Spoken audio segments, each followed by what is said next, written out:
Okay, magandang umaga, magandang tanghali, o magandang hapon sa inyo mga bata habang binabasa nyo o nakikinig kayo sa lesson na ito. Tayo ay nasa ikalawang markahan ng asignaturang Mathematics para sa grade 3 at ang ating aralin na nakatakdang pag-aralan ngayon ay ang pagpapakita ng pagpaparami ng bilang 1 hanggang 10 at 6, 7, 8 at 9. Okay. So, wag muna kayong magluhan doon sa title ng ating aralin ha. Kasi papaliwanag pa natin yan. Okay?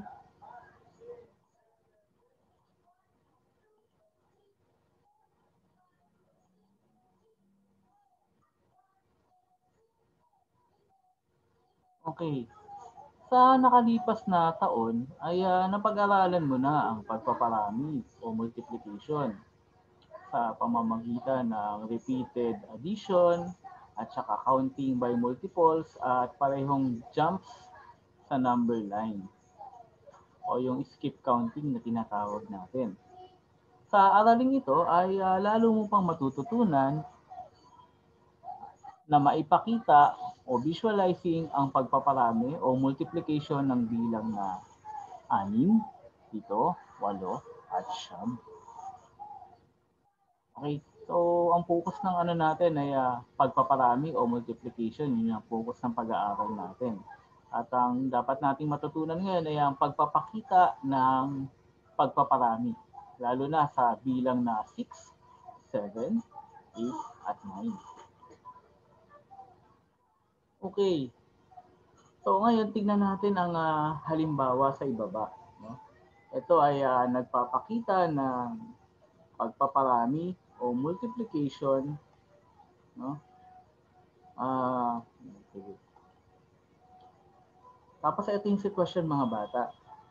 Si Dan ay may iba't ibang prutas sa basket. Meron siyang 3 saging, 3 mansanas, 3 mangga, 3 bayabas, 3 pinya, at 3 dalandan. Ngayon, ilan daw kaya ang kanyang prutas? Bilangin ang prutas. Bilangin nga natin. So, 1, 2, 3, 4, 5, 6, 7, 8,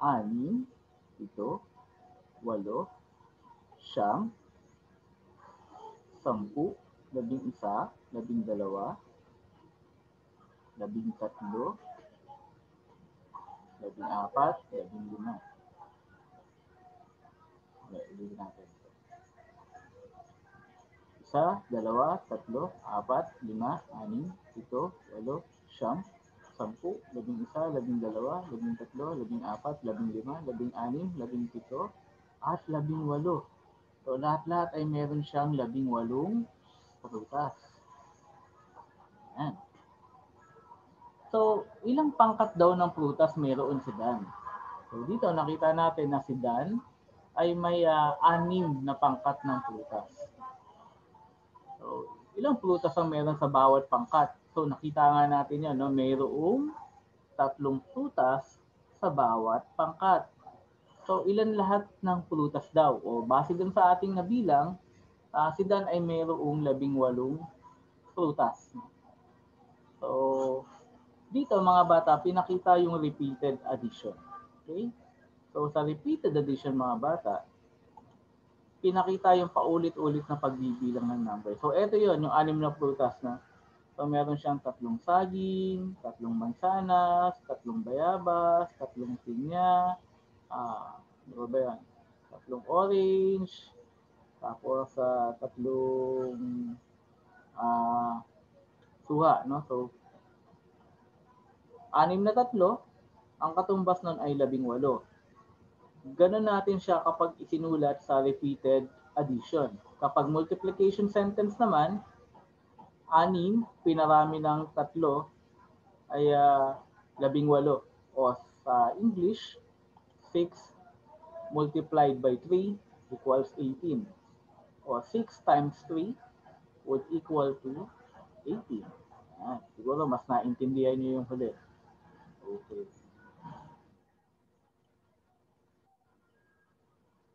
Ngayon, tingnan pa natin yung ibang halimbawa ng mga pagpaparami. No? Tingnan ang iba pang halimbawa sa ibaba upang lubusang maunawaan ang pagpaparami o multiplication ng bilang na 6, 7, at 8. So, ito yung ating halimbawa. Si May ay bumili ng 9 na kahon ng donut. Kung ang bawat laman ng kahon ay 8 pirasong donut, ilan daw kayang piraso ng donut ang nabili ni Mel? Yan. So si Mel, marami siyang pera. Bumili siya ng 9 na kahon na donut, no? Tapos yung 9 na kahon na yon may laman na, sa bawat isang kahon, may laman na 8 pirasong donut. So ilan daw kaya yung donut na nabili ni Mel? No? Okay. Pwede natin siyang bilangin. Pwede naman natin siyang bilangin isa-isa. Ang problema, matatagalan tayo. No? Dahil marami siya eh. No? May paraan naman mga bata kung paano yan. So, ang gagawin natin, isusulat natin muna kung gusto nyo yung repeated na addition, which is 9 na 8. O kung multiplication sentence naman ang gagamitin nyo, ano siya? 9 times 8. So, pwede nyo na siyang sagutan mula doon. Ayan, kagaya nung sinabi ko, bumili si Mel ng 9 na kahon ng donut. Sa bawat kahon ay may lamang 8 donut. Kapag repeated addition ang ginamit natin, pwede natin siyang isulat na 8 plus 8 plus 8 plus 8 plus 8 plus 8 plus 8 plus 8 plus 8 equals 72. O 8, dagdagan ng 8, dagdagan ng 8, dagdagan ng 8, dagdagan ng 8, dagdagan ng 8, dagdagan ng 8, dagdagan ng 8, dagdagan ng 8, ang katumbas ay 72. Ngayon, mas mabilis kung isusulat niyo siya ng multiplication sentence. No? Kasi pag sinulat natin yan ng multiplication sentence, 9 times 8 would equal to 72. So, si Mel ay mayroong 72 na donut. Okay? So, ginagawa natin itong repeated addition, mga bata, para masubaybayan lang natin yung bilang niya at hindi tayo malito. No? Pero kapag kabisado nyo na ang multiplication table, so madali na lang yan. Yan, dito tayo sa gawain pagkatuto. Gawain pagkatuto bilang 1. Tingnan ang mga larawan sa ibaba. Isulit ang paulit-ulit na pagdadagdag o repeated addition at saka isulat nyo rin yung multiplication sentence. So dito meron tayong 1, 2, 3, 4, 5, 6, 7, 8. Meron tayong 8 kahon at bawat 8 kahon ay merong laman na 1, 2, 3 maliliit na kampana o bell. Okay? Isulat natin siya yung repeated addition at isulat din natin yung multiplication sentence, no? Kagaya nung ginawa natin kanina. Okay, dito naman mga bata, we have 1, 2, 3, 4, 5, 6, 6 na box na naglalaman ng 1, 2, 3, 4 na tambol. No? So, isulat nyo yung repeated addition. Dito naman, multiplication sentence.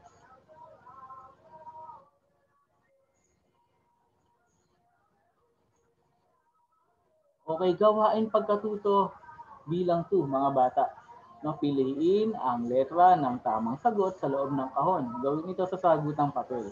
So, eto, isa-solve nyo mga bata. No? Gagawin nyo yung pagpaparami nito. 7, pinarami ng 3, alin kaya dyan yung sagot?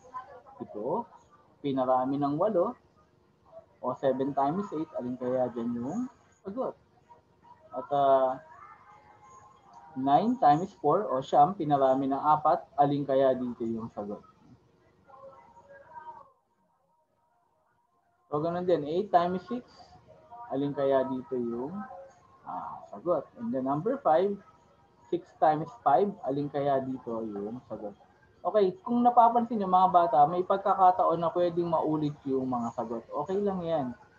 No? Kasi yung mga binigay na letter dito sa ating module ay tatlo lang, ay 4 lang, A, B, C, at D. No? So, may mga mauulit talaga dyan na letter. Okay? Basta importante na bilang nyo siya ng tama at nasagot nyo ng tama. Okay, gawain pagkatuto bilang 3.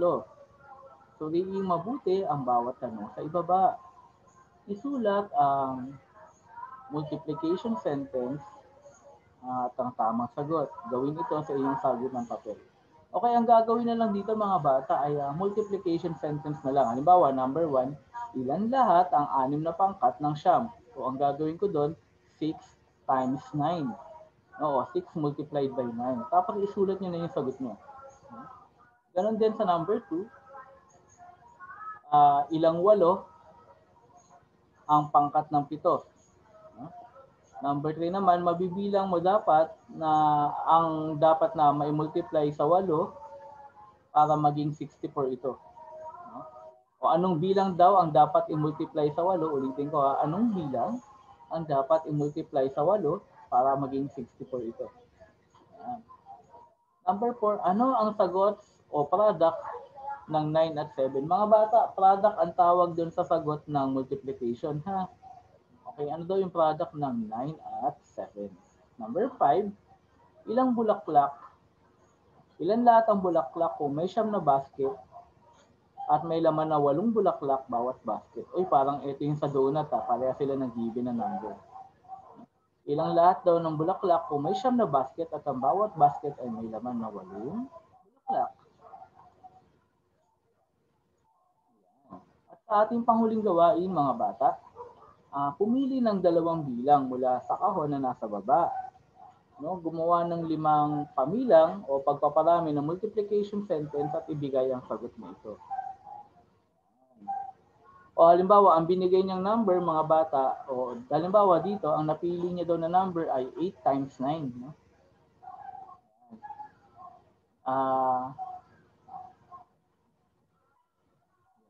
Yung napili niya ay 8 at saka 9. Tapos, minultiply niya, ang lumabas na sagot ay 72. Ayan. So dito, ganun din ang gagawin nyo. Halimbawa, pipili ako dito ng number. Ito, halimbawa, number 4 ang pinili ko dito. Ilagay ko dito, 4. Tapos, ang napili ko ay 5. Nakasama niya. So dito ko ilalagay 5. Tapos, lalagyan ko ng multiplication sign. Yan. So, ganun ang gagawin natin mga bata. Pipili kayo ng mga number na nandito sa kahon. 2 number ang pipiliin nyo. Ipag-multiply nyo siya. Tapos, bibigay nyo yung sagot. So, 4 na 5, yan ay 20. O, sa English, 20. Kasi yung 2 5 ay 10.